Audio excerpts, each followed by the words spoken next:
Hello and welcome to our sixth episode of the Writing Vikings. We have been on a little bit of an involuntary hiatus for the past few months, and for that we apologize. But we are ready to get back full steam on the ball with episodes, and we decided to, as it's been a little bit of a while, we are just going to talk a little bit about where we're up to in our writing and fantasy lives at the moment, and yeah, just where things are, a bit of a catch up. Yeah. Would you like to add anything? No, I mean, well, if people are listening to if this is the first episode people are listening to, it might be worth reminding them that I'm Ven and you're Lizzie. Exactly, as she said. Yeah, do you wanna start? Yeah, so I'm just wondering how you have been approaching goal setting for this year, because our intention was to do a goal setting episode in January, but then life got in the way a bit. So let's combine this into how did you approach goal setting, and then what has been the experience of going back to this over the last few months? Have you kept in line with your goals, or how have you had to make adjustments? Yeah, so I love setting goals. It's my thing. I think it's almost um as good as it or as bad as it's good. I think I do achieve a lot with goals, and I love setting goals, especially writing related goals. Sometimes I think they get in the way of just making life just relaxing. But because I'm addicted to goal setting, this year or for this year, I got the Power Sheets goal planner from Cultivate What Matters. It looks like this, and it's a goal setting planner. Um it is not my daily planner. It's more like a monthly planner, and then from what I jot down every month, I sort of put that into my weeklies and my dailies in my bullet journal, which is a whole different thing that we can talk about another time. But I really liked this planner because it really makes you reflect on your life and what you really want out of life by the end of your life, and how you can move towards those goals with the life you're living at the moment, because you might not necessarily have the time or the money that you're hoping that you have, or that you're hoping to have in 80 years time. So it's how you live your dream life today, basically. And through those sheets, you fill in there are loads of different prompts, and you do mind maps and you do lists, and then you settle on a maximum of 8 goals. I set 5 goals, 2 of which are writing related, one of which is just creative / historical reenactment related. We're not going to talk about that today. I think we'll focus on the writing. But I did I guess one goal for Visions of Ravens, which is the work in progress that I've gotten the furthest on, and my first work in progress, if that makes sense, or my first serious writing project. And that is, it's going well. I'm on my 8th draft now. I've had my beta readers. I got those back in January, and I am doing revisions or doing my edits based on revisions. So that's moving along quite nicely, and I'm hoping to get these revisions done by the summer, and then final edits by the end of the summer. And then I don't know whether to do gamma readers or whatever. Yeah, that's as far as I've gotten with that goal. And then Project Codex. The big thing I did with Project Codex was that I actually traveled to Prague, where part of the story takes place. I did that back in January and jotted down loads of research and things I wanted to look into. But Visions of Ravens has been priority for me. So since Prague, I've kind of put that on the shelf a little bit, and I think I'll approach that again for NaNoWriMo this year. So yeah, I review my goals every month, and then I review them every 3 months. I do a sort of quarterly check-in. And then I set tasks every week that I want to achieve, and then I break them down into what I should do every day. And those things I tend to get done during our morning Zoom writing sessions. Did that answer your question? Yeah, perfectly. I have a little side extra question that I think Uh-huh. maybe our listeners might be interested in. How did you approach doing research for your book in Prague? Oh, I try to do as much research as possible online first. My book is set in 1648, which is the end of the 30 Years' War, when Sweden sort of did the last attack on Prague. Um, and you've got a lot of information in Swedish, but there's not a lot of information from the point of view of um, Prague, if that makes sense. It's a little difficult. I'm sure there is information out there, but not necessarily in English, which makes it harder for me. But I jotted down historical places I definitely wanted to see, places that had magical connections, because there's magic, of course, it's fantasy. And then we went to those places, and actually, this is a whole episode on its own, but I found this alchemy museum, which I was sort of like, should I go? Should I not go? I went and I just got so many ideas from there. So I got a little guidebook from there. I went home and I jotted down all the information. That museum was the most useful one. But other than that, it's actually really hard to find information in Prague about the 30 Years' War. There's like almost nothing. I even asked some of the museum people, and they were like, yeah, we don't really talk about it. Like, it's not a huge part of our history, which I thought it would be. So it was tricky. So unfortunately, a lot of the research is from a Swedish point of view. But also, yeah, going to museums, going to castles and such in Prague. It was really, really fun. And just walking around, getting a feeling of the city, especially the older sections.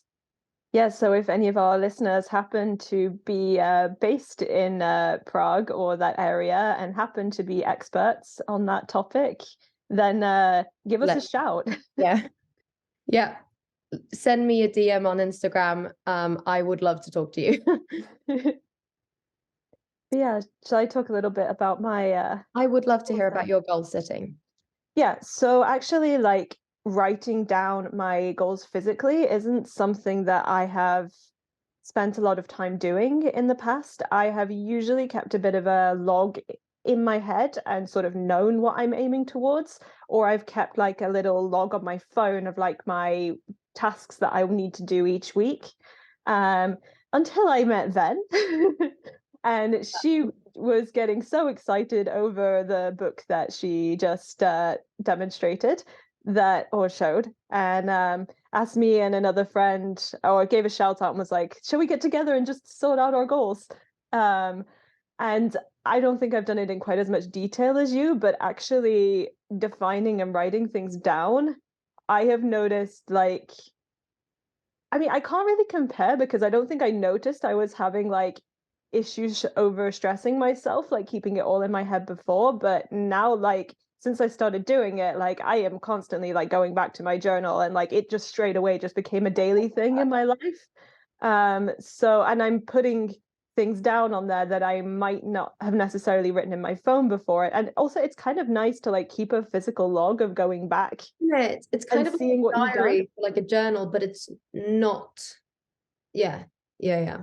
Yeah, exactly. And yeah, so like I've been again, we can talk about bullet journaling at another point because Yeah. that's probably been the biggest impact on me. But in terms of what I've been writing down for my goals for my writing, I have largely been focused on my the project that I was working on for Nano last year, which has working titles of Pandora's Cipher and Trash Island. Both of those titles I hate. So, but in any case, I'm not too hooked on that. But so my aim at the beginning of the year, I said that I was going to have a readable draft by the summer. So I'd given myself 6 months, and I was like, I am going to write a chapter per week and edit those. Yeah. And then the year started happening. Uh-huh. And slowly, like the chapter writing process got slower and slower. And then other things in my life came up, like applying for PhDs, that it dragged. And now I have like two first chapters that I am happy with, and then some weak chapters leading up to my what is it called? My catalyst. Right. But going through this process, I've noticed it is helping me really highlight the areas that were weak in my plot when I went through on my nano draft. So now I'm filling those out. And so now like I've really immersed myself in the world for like the last 4 months. I know I'm not going to have a full draft by June. That's just not going to happen. That it doesn't have to be by the summer, it can be during the summer. Exactly. We're getting there. Okay. So basically I've had to shift my goal. So rather than getting hung up, like it is hard when you've set yourself a goal to actually let go of that goal. Oh, no, I know. I think this is the downside of goal setting for me, because I get beat myself up about not achieving goals. But yeah, again, we'll talk about that another time. Continue. Yeah, so I've shifted it now, and now I am going back to my outline and actually trying to write a chapter by chapter outline based on both the rough draft that I did during Nano and then the digging into the plot chapters and things. And I'm really trying to analyze by starting at the front of my story and moving forward, and then picking different points. And I'm kind of like writing backwards, then writing forwards, and trying to make all the different threads kind of meet. And so far that seems to be going well, and I feel like I'm getting more in depth with the characters than I had in my first draft, which is nice. But there's still a lot of loose threads. But my aim is to have like a relatively solid outline now by June, which is also when my master's finishes, and then hopefully I will get to spend the whole summer bashing out that first draft without interruptions from life. Is what I'm hoping. But it might change also. But yeah, I will say that 2023 hit both of us like a wall of bricks. It was really, we had a rough start to the year, and which is why the podcast just did not get prioritized, unfortunately. And our goals it was just a really messy first like 2 months, I think. Not necessarily in a bad way, just like loads. And now it's May, almost in a week, and I feel like I've just gotten going properly with my goals. Me too. That's okay. You know, any progress is better than no progress, so I'm happy. So maybe it's worth saying that it's easy to feel a bit plowed under by your goals, especially when you don't just have like one thing you're dedicated to, but you have to balance different aspects of your life. And I think one thing that we have both noticed in the last month is that it's really important to try to schedule in time to take a step back and reflect. And I think we've both had a similar experience. I did a 3-day meditation retreat that was completely digital at home, and I was basically just questioning my identity for 3 days straight. But it was extreme reflection, but it gave my brain time to like relax and give it a chance to like actually really examine deep into myself and like what is important to me, why are these things important, how important is anything. And then it kind of goes in this loop. And I've been really trying to keep a more active meditation practice since this. That's really nice. And then maybe you want to talk about your well, yeah, I went on holiday. I went on the nice version. Over Easter, and it was the first time in I think over a year that I was just completely and utterly just relaxed. Last Easter, I had 4 online exams to do that week. I was in the same location, we were on Malta, but I just could not relax. And then over the summer, I worked, but I also was on holiday. But it was a really stressful holiday. I had a lot of fun, but it was not relaxing whatsoever. And then I obviously went to Prague in January, but that was like a research trip. It was very much a trip where I wanted to see as many places as possible. And it was not relaxing at all. And then I managed to complete a lot of coursework before I went to Malta this time. And I had nothing to do, no schoolwork, no lessons to teach. I just read. I read magazines on writing. I highly recommend the magazine skriva in Swedish, which was just a source of inspiration or just motivation to keep writing. And I read A Court of Silver Flames by Sarah J. Maas, just sat down and read for hours. And it was the first time in ages that I'd read a book just for pleasure, because I've been reading a lot of course literature lately. And I just had this sort of epiphany that I want to be able to have moments like these every week or even every day when I'm just relaxed, when I'm just, not stressing about school. I have incredible sort of performance anxiety related to school, and it steals my creative energy, I think, and it's my creativity suffers for it, when actually my creativity is, to be honest, more important to me than my university program, as it is. And so I just came back and I was like, I need to go back to my goal setting and look at what really matters. And I realized in my goal setting that I hadn't even mentioned my studies in my goal setting, because I didn't consider school to be goals. They were just mandatory. I didn't even treat them like goals, whereas my goals were things I chose to do. I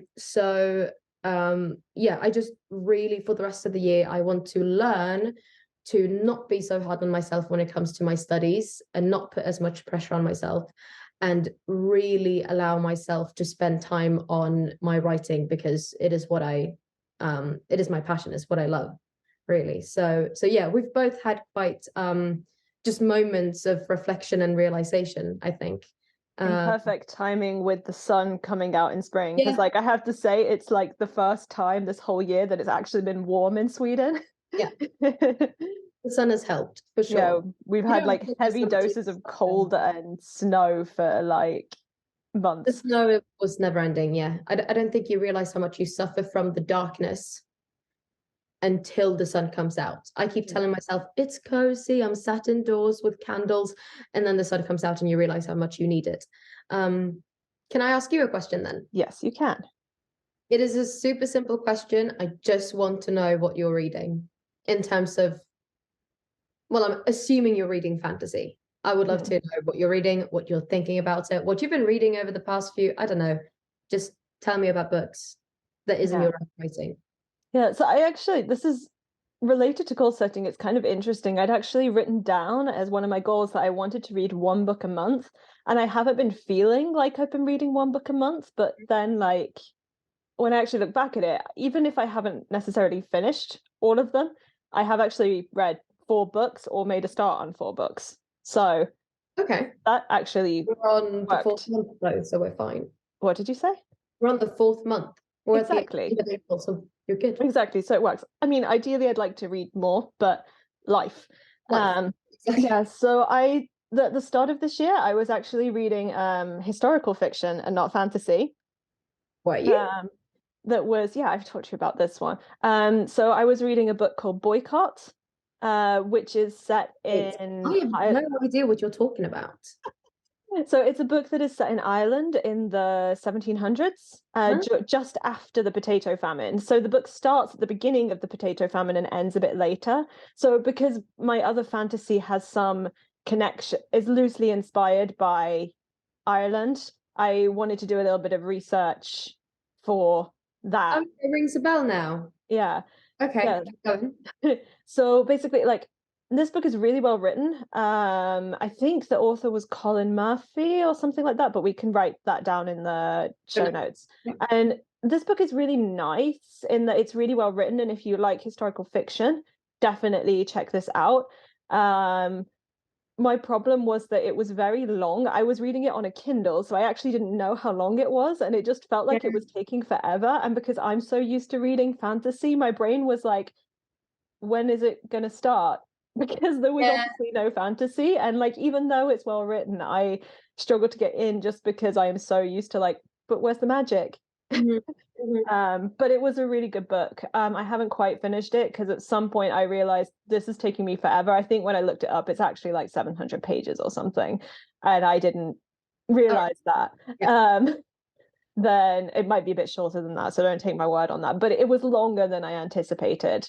So I actually took a pause and then read a book that was research for my current book, which is more of a dystopian young adult fantasy.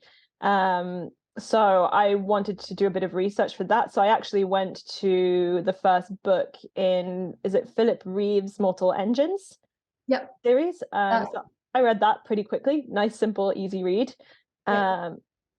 I don't have too much to say on that. I really like the concept that he presents in the book. I'm not sure I like the execution of it or his language. Because I think the idea of cities roaming around is fantastic. It's amazing, and it's so visual, and it's such like a stunning concept. But I sometimes didn't, and I mean, I know it's supposed to be for a younger audience, but I still felt like some of the actions weren't super believable based on what had been presented about the characters. Like there was some things I don't know, just something about the language I wasn't a big fan on, but the world was fascinating. I wonder if it's one of those ones where, like, I don't know how early on in the author's career it was that he wrote this book, but I wonder if it's one of those that gets better as like the writing develops, because I think we've been discussing that recently, that sometimes the first book in a series can be weak, but if you continue with the stories, like you notice how the writer is developing. Because I've had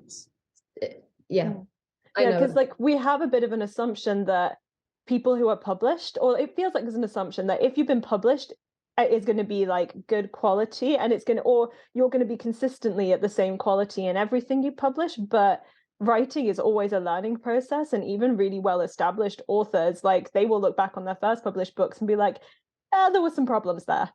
But I read Divergent when it was big, just before the films came out, and I loved Divergent at the time. I read the whole trilogy. I was just completely hooked. And then a few years later, Veronica Roth came out with Carve the Mark, which is more of like a science fiction, space opera kind of book. And it was even better. I was like, Divergent was good, but this is just so much better. Like, it was so obvious that she'd improved as a writer, and that is actually quite satisfying to see when you follow an author through their career. I quite like that. Do you have anything that you've been reading that you'd like to share? So I need to get my Goodreads up. So started the year. So there's this challenge on Instagram by Charlie Author and Megan. I will link them in the show notes. They're two friends of mine on Instagram. I think they're the two hosting it. I will double check. But they've got a challenge called Read Your Shelf 2023. And basically, don't buy books, read the books you have. And I am in desperate need to do that and also save money on books, because I have so many books I want to read.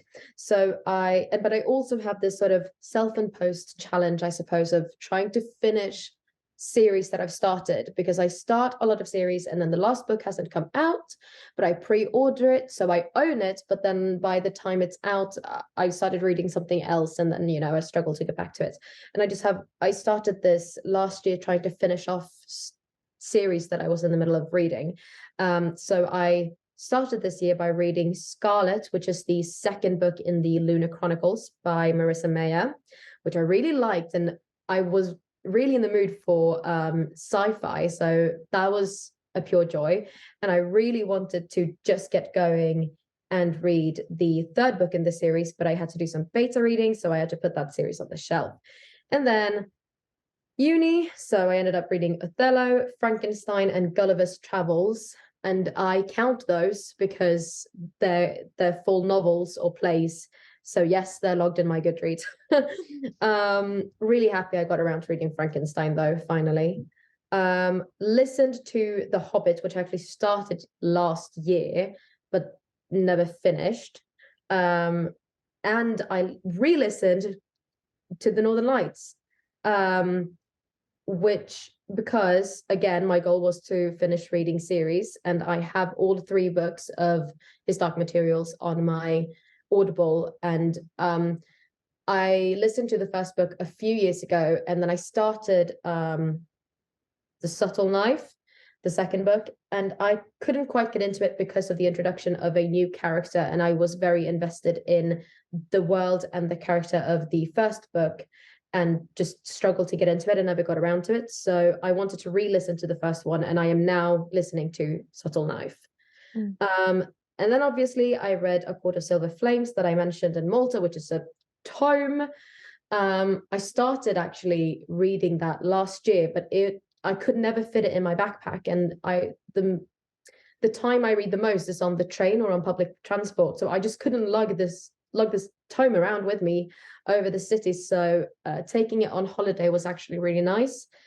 Then I read and we will get back to this when we do our recommendations at the end of the episode, but I read Shanghai Immortal by A.Y. Chow, which I finished yesterday, and it was fabulous. And then I went we want to leave a note that this is not actually released yet. Yes, exactly. Maybe I should just talk about that now. Yeah, I think you should.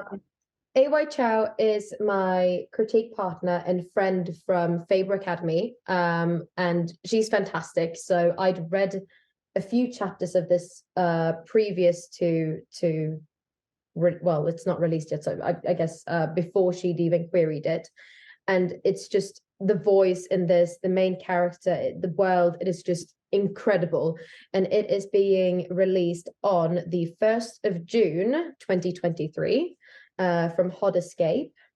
And so I've got here an early uncorrected proof copy, and it's just, I can't explain how much I loved this book. It's really nice to be able to read your friend's book and with honesty, and to genuinely recommend it to people. The worst thing is to read something your friend's written and you're like, it was great, I also wouldn't recommend it, but I genuinely love this book. Also, cover is beautiful. For those of you listening on Spotify, I will link it down below, and you can go check it out and pre-order it. I recommend it. But it is a really, really, really, really good book. Yeah, I just adored it. And then I went on and I moved on and read Tress of the Emerald City, because you forced me to buy it and read it. And I didn't quite force you. Well, no, but you were a willing sacrifice. Yes, but when yes, okay. Okay, maybe we need a little bit of an anecdote here, that I went into the bookstore with Ven to buy this book, and there were two covers. One was twice the price of the other, and I was like, 400 Swedish kroners, which is like 40 quid. Yeah, and I looked at it and I was like, oh, but maybe, and I was looking at the cheaper covers, and then without a word, Ven just took it up. What? The classic white ones, the signature Brandon Sanderson ones. Yeah. And then so without a word, Ven just picked it up and was like, just walk around the shop with it. With the fancier hold on to it. There was only one or two copies, and I was like, I don't want them to disappear. So yeah. So then I walked around the shop. I am calling you my enabler here, because I don't know if I would have made this decision without you. I'm sorry. It's a very beautiful cover. It's still not the prettiest cover, because it's not the one that was actually connected to the Kickstarter, which has a lot of beautiful artwork in it, but there is still beautiful artwork in this one. This is the tour official hardcover. Which is and then you read it in less than a week, came back, you were like, you got to read it, we should do a podcast episode about it. And I was like, all right, I'll borrow it from you, because I just can't afford to buy one right now, because I'm on a book buying ban and this book was expensive. But then I just, no, I've got to own it. But then I was like, you're going to have to wait another week for me to read it. And so you ended up buying it for me. So I will pay you back for that when I get paid. And I am just over 100 pages in, so about a third. And oh my God, I understand why we should do an episode on this. It's also a really good sign of a book, because like you were saying, I usually read a lot when I'm traveling also, but this book, because the copy like was so expensive, I didn't want to take it anywhere, and like it was good enough that I actually sat down at home and made time to read it. I read at home, actually. I read on the go mostly. Yeah. Yeah. Let's save it for the next episode. Yes. So do you have any more questions you would like to, or any more books or anything? My next question to you I was gonna ask you what you were currently writing on, but I feel like we kind of covered that in the goal setting question that you asked me. So exactly, and I don't think anyone's interested in my dissertation. Yeah. I'm sorry. You're just like, yeah. No, but I think your dissertation is actually really interesting. There are more boring dissertations. Oh, definitely. But and it is related to the podcast in the sense that it's history related. But should we keep it to fiction? We can talk about that another time. Like if we have a podcast session related to like music and stuff, then we can bring it up. But okay. But then my other question for you was, let me check. Literally, what are your hopes for the rest of the year in terms of fantasy? Can be writing or reading related, which is technically what we also covered in terms of writing.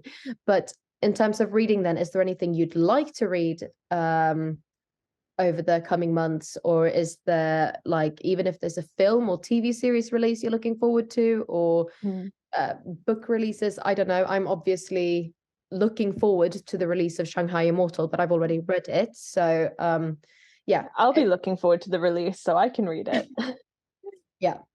And we should talk about that one as well. But yeah, is there anything you're looking forward in terms of, I don't know, just fantasy in general? Yeah, so I'm having to think, like I have a list at the moment of things that I am going to buy for myself if I get onto a PhD place, and I have so many books on that list. Like go on, tell us. Mostly like I actually want to get round to reading the Stormlight Archive, and there are some really beautiful hardback covers in the sci-fi and fantasy bookstore in Stockholm that they're so expensive, but they're so pretty. But like a whole shelf of Brandon Sanderson, isn't there? Yeah, like I think it's even so many books. And different covers and things, but there's like ones that are like hardback bound and they're like different colors, and they're very nice. So I want to actually get around to reading that, because I haven't been able to justify, because I'm like, if I start reading more of his books, then it becomes even more expensive, because he has like over 50 books. So many. And once you're in it, you can't get out. Exactly. But I listen to like his podcast, and I listen to so much of him talking, and at the moment I've only read Mistborn and Tress, and I feel like I should read more. But have you read the whole Mistborn trilogy, or just the first book? Yeah, I've read the whole of the first trilogy, and then I don't know if I've read one book or 1.5 book of the Wayne and Wax second trilogy. Yes, that's connected to Mistborn, am I right? Yeah, I think there's 3 Mistborn trilogies. Yeah. But they're all kind of contained and in different periods. There are novellas as well, set in between certain Mistborn books.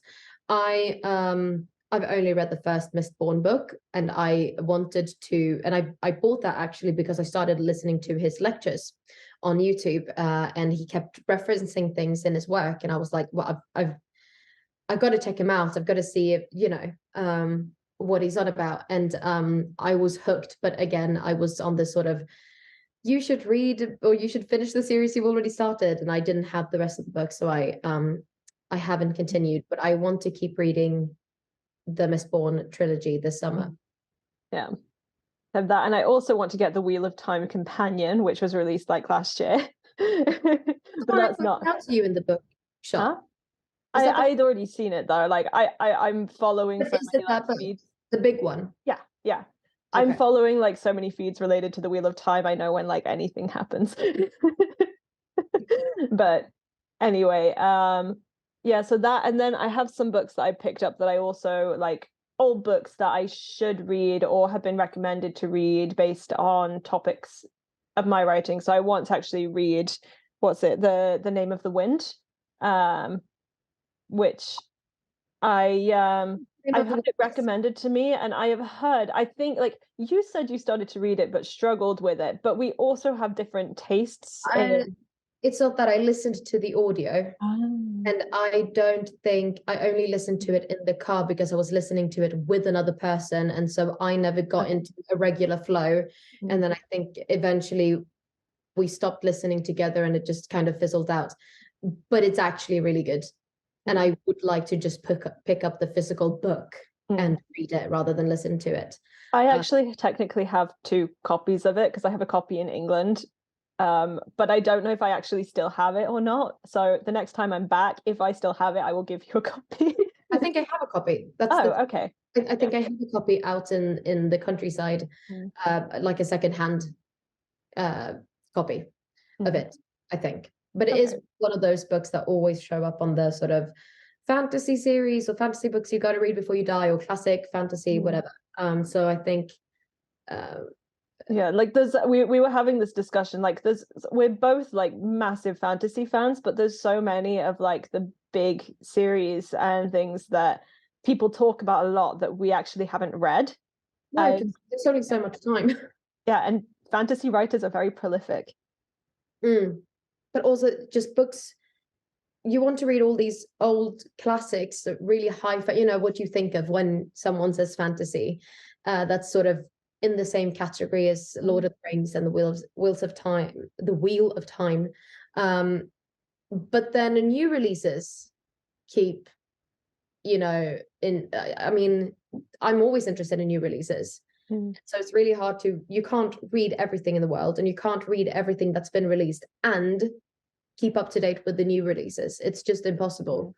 So you're going to have to start cherry picking. I actually went through my Goodreads TBR and just like, am I even still interested in some of these books that I've just added to my Goodreads shelf? And I'm like, no. So I think I almost cut 200 books that I just realized are just taking up space there. I had to just clear something else, I felt like. But yeah, definitely. The Name of the Wind, I think, would be a really nice one to finish reading. Do you have anything more you'd like to add, or shall we move on to our closing? No. If you want to present. Oh, the rest, then the next step, the next segment. The next segment. Are you referring to Anuhea? Yes. Yeah. Okay, cool. Thank you for I'm trying to present things to you in as cryptic a manner as possible, just to challenge you. So, was it in our second episode, you introduced a writing project, or a bit of a challenge, I suppose. You wrote an opening to a story about a girl called Anuhea, and you wrote maybe 100 words, not even that, and I got to continue. So I wrote a response to that, and then you wrote a response to that, and now it's my turn. And I did it during this morning's Zoom, and haven't really proofread it or anything, so I hope it's all right. And I got really into it, so I wrote about twice the amount that we usually do. So it's a bit longer than usual. So I'm going to open it up on my laptop. So sorry if I'm like not looking into the camera and, but yeah, are you ready? If our listeners have not, obviously not listened to us in a while, maybe go back to the previous episodes, episode 2, 4, and 5, I think, and listen to somewhere towards the end. Or just read the show notes, because the transcript is there. And at some point we'll create a compilation page that will have all of these excerpts together. Yeah. Okay. But in that case, let's dig into it. I'm very self-conscious about reading myself out loud, so please be patient with me. All right. Anuhea reached towards the first silver bell on the left and tugged the cord once. The bell let out a light clinking sound like that of fairies' laughter. Her hand snatched quickly to the 5th bell, this one bronze, and tugged 3 times on the rope. The heavy clapper clunked against the lip of the bell 3 times and then came to a stop. It moved slowly, as if Anuhea had pulled it through syrup rather than brisk mountain air. Her hand moved to the 4th one, the 2nd silver bell, the size of her head, and tugged once. The clapper danced around the sound bowl like heels on a marble floor. Before it had a chance to stop, Anuhea reached for the second bronze one, furthest to the right, and using both hands pulled the rope towards her. This one was even heavier than the previous bronze bell. She managed one good tug and prayed it would be enough. The clank of metal on metal rumbled over the mountainside, and Anuhea's breath caught in her throat. But before she had a chance to doubt her decision, she reached for the two golden bells, one in each hand. These were tiny, smaller than a fist, and whipped the two strings with all her might. She expected a clear, tinkling sound, much like the first bell, but the clappers sounded dull as they slapped against the inside of the bell. Their sound did not echo off the mountain. They did not start swinging back and forth on their own, at their own accord to play a magical melody on their own. Nothing happened. They swung back and forth as the young sorceress dropped the strings, the clappers hardly making any sound at all. Her heart clapped louder than the bells, and Anuhea's fingers itched for the parchment she'd found in the Citadel's library with the instructions, but she had memorized the pattern and left the scroll behind. What had she done wrong? She glanced over her shoulder. The clouds had parted enough for the full moon to shine across the pathway she had sprinted up. If only the sun would rise, then the Willardash might give up its pursuit. But until then, sorceress blood, buzzing with full moon energy, would be the only thing on its mind. The creature was somewhere beyond that ledge. Anuhea glanced back at the door. It remained shut. She must have rung one of the bells in the wrong way, with too much or too little force, or in the wrong order. Anuhea bit back a sob. The pathway up to the temple door was the only road up here. There was nowhere to go but to the cliff she had climbed up, and down there was the Willardash. She refused to go to it willingly. The young sorceress pressed her knuckles to her lips and breathed heavily. She turned her back on the bells and slid down the door so she sat with her back against the rough wooden surface and closed her eyes. The moon shone with its silver glow on her face. She decided to await the Willardash here and pray that the sun would reach before the creature reached her. But before she had a chance to draw a last exhausted breath, the wood creaked behind her and gave way. That's it. Ooh, that was beautiful. I said the sun reached instead of rise. I don't know. Like That's I fine. said, I can't. But yeah. That was beautiful. I love the description of the bells. Thank you. I felt like you gave me a very music is your domain. And the last thing you mentioned in your previous passage was bells that had to be rung in a specific way in order to open the door. And I was like, oh God, this very specific task that I think you would actually enjoy writing. And so I tried to, yeah. So to be fair, I'm very glad you did it because I think you put it more beautifully than I would have. Thank you. Thank you. But now it's your turn. Yeah. See what's behind the door. But in that case, we haven't got much left to say. Yeah.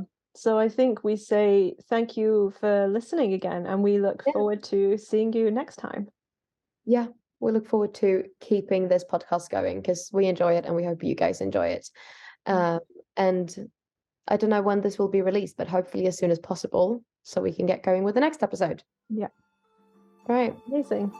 Bye.